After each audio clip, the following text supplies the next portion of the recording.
सम्मानित उपस्थिति प्रशंसा आल्लाहर जन्य शांति अवतीर्ण हक आल्लाहर रसूलेर उपर सल्लल्लाहु आलैहि वसल्लम। सम्मानित दीनी भाई बोन, आपनारा देशे विदेशे जे जेखाने आछेन, जारा जामिया सालाफिया डांगीपाड़ा पावा राजशाहीर माठे उपस्थित हयेछेन तारा अवगत आछेन आज जामिया सालाफेर पक्ष थेके सालाफी कनफारेंसेर पंचम बछर। ए बछरेर सूचनाय आमरा आपनादेर सामने गुरुत्वपूर्ण कयेकटी कथा पेश करब। समय सापेक्षे विषयभित्तिक आलोचना होबे इनशाआल्लाह, शेषे आरो कथा थाकबे इनशाआल्लाह। आमरा प्रारम्भे आल्लाह ताआलार शुक्रिया आदाय करी। अनेक समस्यार सम्मुखीन हवा सत्त्वेও, परिस्थिति प्रतिकूले अनुकूले थाका सत्त्वेও आल्लाह ताआला आज के जामिया सालाफिया डांगीपाड़ार माठे आमादेर उपस्थित हওয়ার एवं कथा बलार व्यवस्था करेছেন मर्मे आलহামদুলিল্লাহ।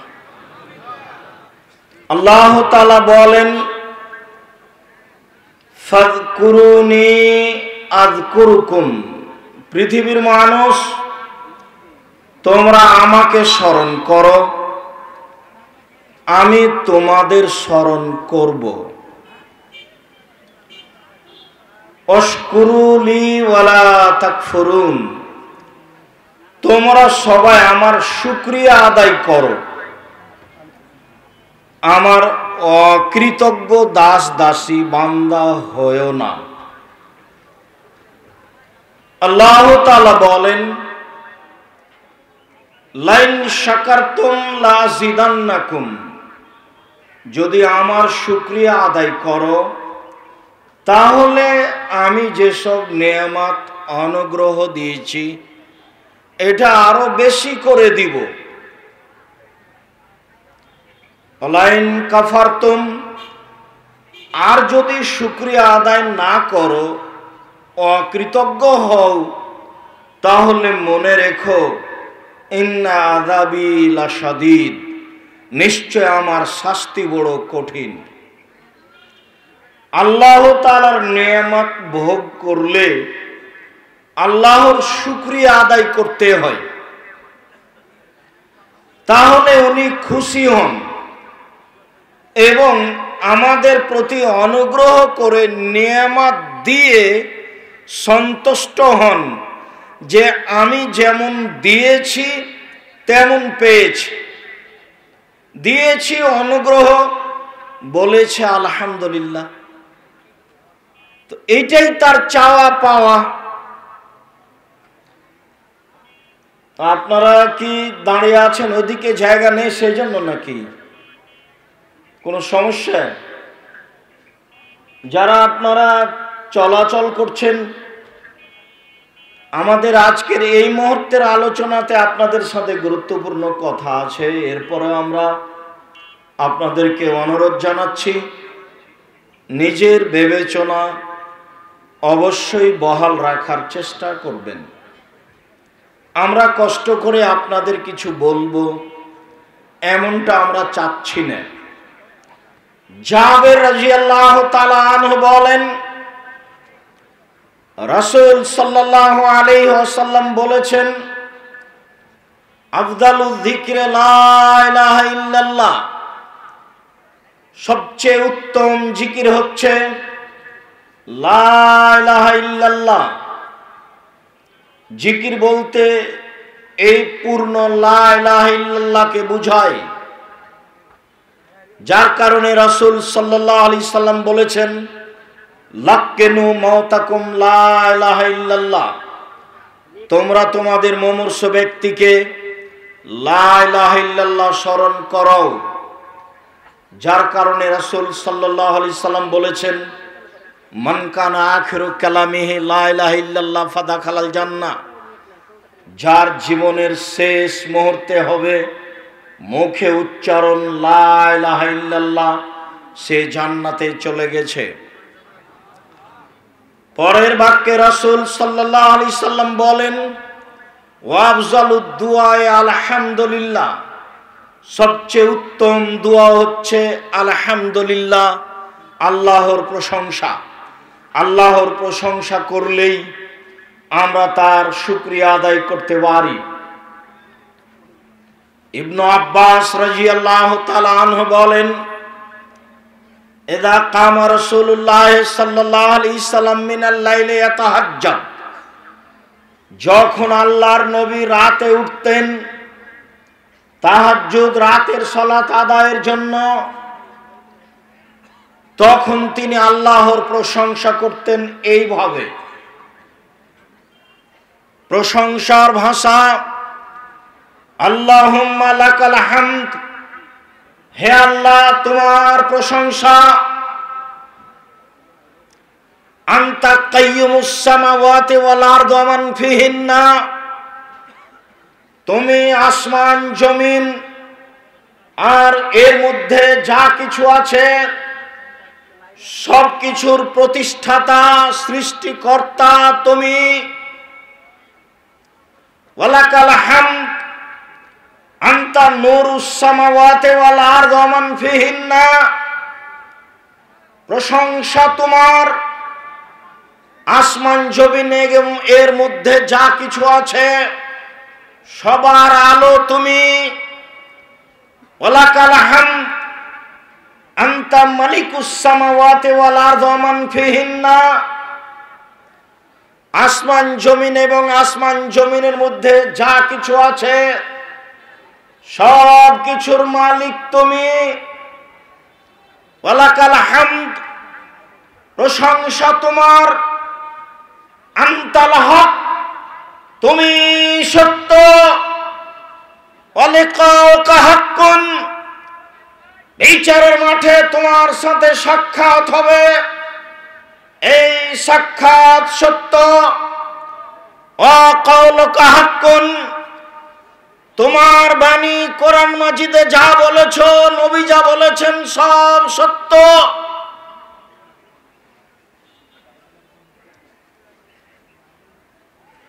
অল জান্নাতু হাক্কুন, জান্নাত সত্য। অন্নারু হাক্কুন, জাহান্নাম সত্য। অন্নাবিউনা হাক্কুন, নবীগণ সত্য। ওয়া মুহাম্মাদুন হাক্কুন, মুহাম্মদ সত্য। ওয়াসসাআতু হাক্কুন, কিয়ামত সত্য। আল্লাহুম্মা লাকা আসলামতু, হে আল্লাহ আমি তোমার নিকটে নত হলাম। অবিকা আমানতু, আমি তোমাকে মেনে নিলাম। ওয়া আলাইকা তাওয়াক্কালতু, আমি তোমার উপরে ভরসা করলাম। ওয়া ইলাইকা আনাবতু, আমি তোমার নিকটে ফিরে আসলাম। ওয়া বিকা হাকামতু, আমার দাবি দেওয়া আশা আকাঙ্ক্ষা যা কিছু আছে সব তোমার নিকটে পেশ করলাম। ওয়া ইলাইকা হাকামতু, আমি তোমাকে বিচারক হিসাবে মেনে নিলাম। ফাগফিরলি, অতএব তুমি আমাকে ক্ষমা করো। মা কাদ্দামতু, আগে যা করেছি। ওমা আখারতু, পরে যা করেছি। ওমা আসরারতু, গোপনে যা করেছি। ওমা আলানতু, প্রকাশ্যে যা করেছি। ওমা আনতা আ'লামু বিহি মিন্নি, তুমি আমার ব্যাপারে যত পাপের কথা জানো সব ক্ষমা করে দাও। আনতাল মুকাদ্দিম, তুমি আগে থেকে আছো। আনতাল মুআখির, তুমি শেষেও থাকবে, চিরদিন থাকবে। লা ইলাহা ইল্লা আনতা, আল্লাহ ছাড়া কোনো মাবুদ নেই, তুমি ছাড়া কোনো মাবুদ নেই। ওয়ালা ইলাহা গায়রুকা, প্রকৃত মাবুদ তুমি, তুমি ছাড়া কোনো মাবুদ নেই। রাসূল সাল্লাল্লাহু আলাইহি সাল্লাম তাহাজ্জুদ পড়ার উদ্দেশ্যে রাতে উঠে আল্লাহ তাআলার এইভাবে প্রশংসা করেন।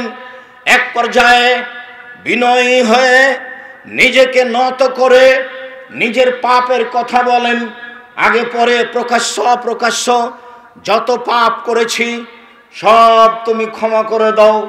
তুমি আগে ছিলে, পরে থাকবে, সব সময় তুমি আছো, তুমি ছাড়া কোনো মাবুদ নেই।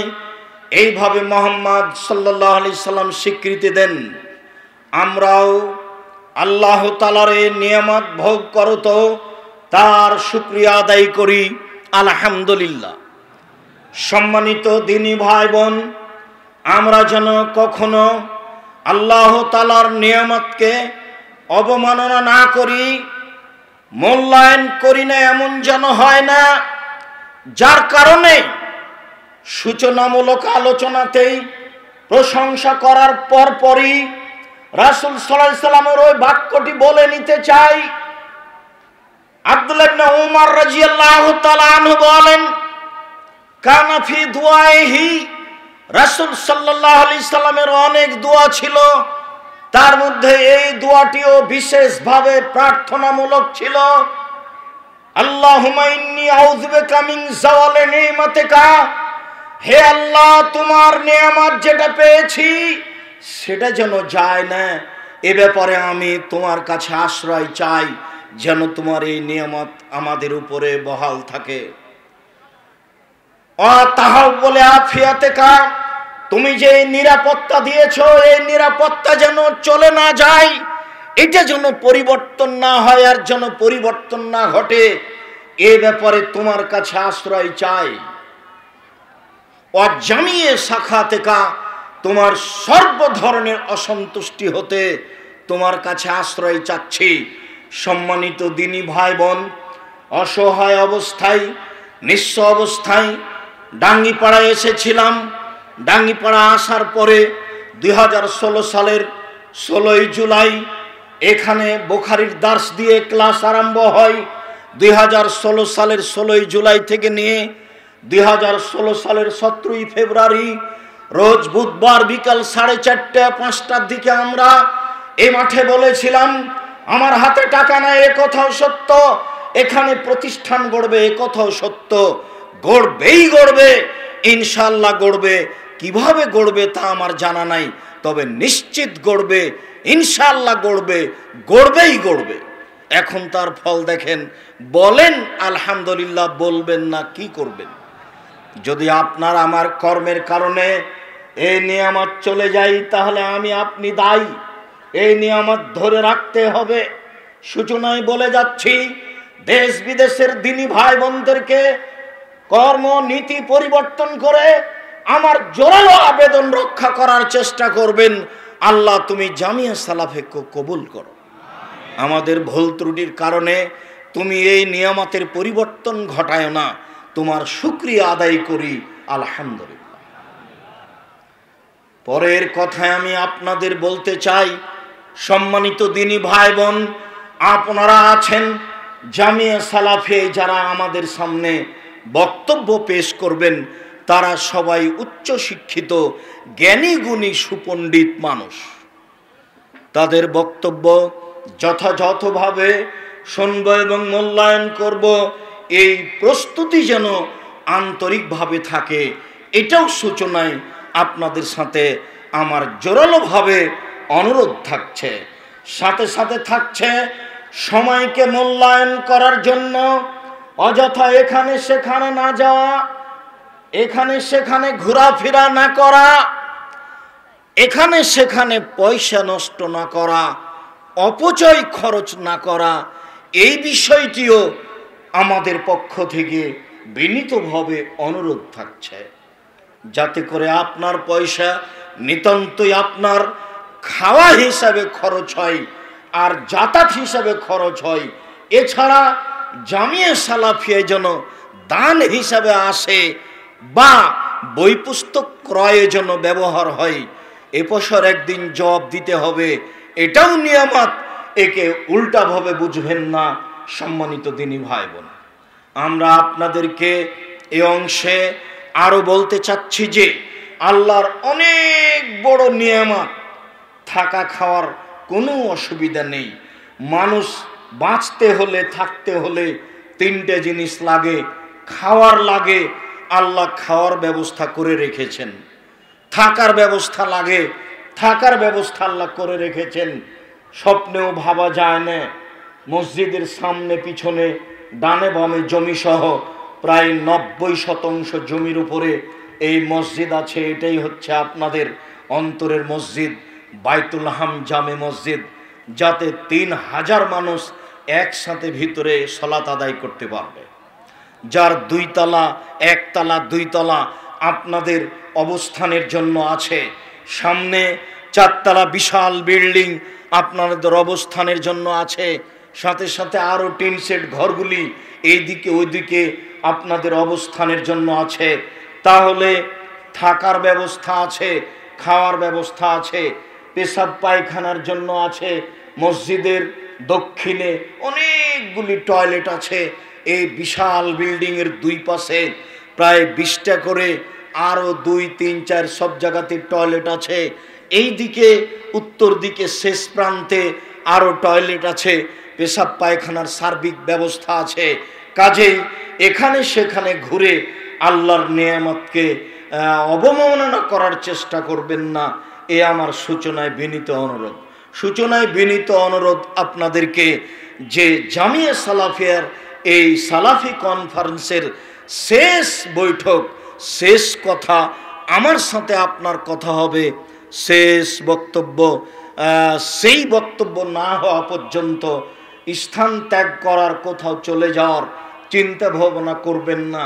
তাহলে আমিও বুঝবো আপনি সত্য সত্যই দিন ধর্ম জানার জন্য, স্বাদের মনের প্রতিষ্ঠান দেখার জন্য এসেছেন। অন্যথায় বুঝবো যে ঘোরাফেরার জন্য এসেছেন, পয়সা অপচয় ব্যয় করার জন্য এসেছেন, যা আমি চাই না। সম্মানিত দিনী ভাই বোন, আল্লাহ তাআলা আপনাদেরকে অনেক অনেক অনেক বড় নিয়ামত দান করেছেন। জামিয়া সালাফিয়া ডাঙ্গিপাড়া পবা রাজশাহী, জামিয়া সালাফিয়া রূপগঞ্জ নারায়ণগঞ্জ ঢাকা, জামিয়া সালাফিয়া বরিশাল, জামিয়া সালাফিয়া দিনাজপুর। ইনশাআল্লাহ সামনে ফেব্রুয়ারির একটা নির্ধারিত তারিখে আরম্ভ হবে, সেই দিন উপস্থিত থাকবেন। আমি সূচনার আলোচনার শেষে এসে আমি আপনাদেরকে বলছি, সম্মানিত দিনী ভাই বোন, অনুরোধ রক্ষা করার চেষ্টা করুন। জামিয়া সালাফিয়ার সালাফি কনফারেন্সকে মূল্যায়ন করার চেষ্টা করুন। আপনাদের সুপরিচিত দেশের বিদেশের সুবিজ্ঞ বড় বড় দ্বীনি পণ্ডিত এসেছেন, তাদের কথা বিষয়ভিত্তিক শোনার চেষ্টা করুন এবং সময়কে মূল্যায়ন করুন। কখনো সময়কে অপচয় হিসাবে ব্যয় করবেন না। রাসূল সাল্লাল্লাহু আলাইহি সাল্লামের ওই কথাটি মনে রাখবেন। আল্লাহর নবী বলেছেন, নিয়ামাতান মাকবুনুন ফিহিমা কাসীর মিনান নাস। আল্লাহর পক্ষ থেকে 2টি অনুগ্রহ আছে, মানুষ তাতে প্রতারণায় পড়ে, তাকে ভালোভাবে ব্যবহার করতে পারে না। তার একটি হচ্ছে শরীরের সুস্থতা, তার একটি হচ্ছে অবসর থাকা। সময় নিয়ে সুস্থ মানুষ এসেছেন, সময় নিয়ে এসেছেন, এটাই অবসর। একটু সময় পেয়েছেন, শরীর সুস্থ আছে, যার কারণে এসেছেন, এটাকে অন্যভাবে ব্যবহার করবেন না। আল্লাহ, আমরা জামিয়া সালাফিয়ার সালাফি কনফারেন্সের সূচনায় তোমার দরবারে জোরালো আবেদন পেশ করছি, তুমি আমাদের এই সালাফি কনফারেন্স শেষ হওয়া পর্যন্ত আমাদের এই পরিস্থিতিকে সুন্দর রাখো। আমরা যেন সময় সাপেক্ষে যারা আলোচক তাদের কথা শুনতে পারি, সময়কে মূল্যায়ন করতে পারি এবং তাদের বক্তব্যকে যথাযথ মূল্যায়ন করতে পারি। তুমি এই সুযোগ করে দাও। আল্লাহ, তুমি সর্বশক্তিমান, ইন্নাকা আলা কুল্লি শাইইন কাদির। তুমি সর্বশক্তিমান, তুমি সর্বশক্তিমান হিসাবে তোমার নিকটে জোরালো আবেদন রেখে সকল দিনী ভাই বোন যারা বাংলাদেশের বিভিন্ন জেলা থেকে আর অন্য স্থান থেকে এসেছেন, তাদের সার্বিক কল্যাণ কামনা করে আপাতত এখানে আমি সূচনামূলক আলোচনা শেষ করছি। সময় সাপেক্ষে দীর্ঘ সময় ধরে বিষয়ভিত্তিক আলোচনা হবে ইনশাআল্লাহ। আল্লাহ তুমি আমাদের কবুল করো, আল্লাহুম্মা আমিন। জামিয়া সালাফিয়া তুমি কবুল করো, আমাদের এই সালাফি কনফারেন্সকে তুমি কবুল করো। তুমি আমাদের সকলকে সুস্থ রাখো, তুমি আমাদের সকলের উদ্দেশ্যকে পূর্ণ করো। তোমার দরবারে এই জোরালো আবেদন দাবি দাওয়া রেখে আজকের সূচনামূলক আলোচনা এখানেই শেষ করলাম। সুবহানাকা আল্লাহুম্মা ওয়া বিহামদিকা আশহাদু আল্লা ইলাহা ইল্লা আনতা আস্তাগফিরুকা ওয়া আতুবু ইলাইক। আসসালামু আলাইকুম ওয়া রাহমাতুল্লাহ।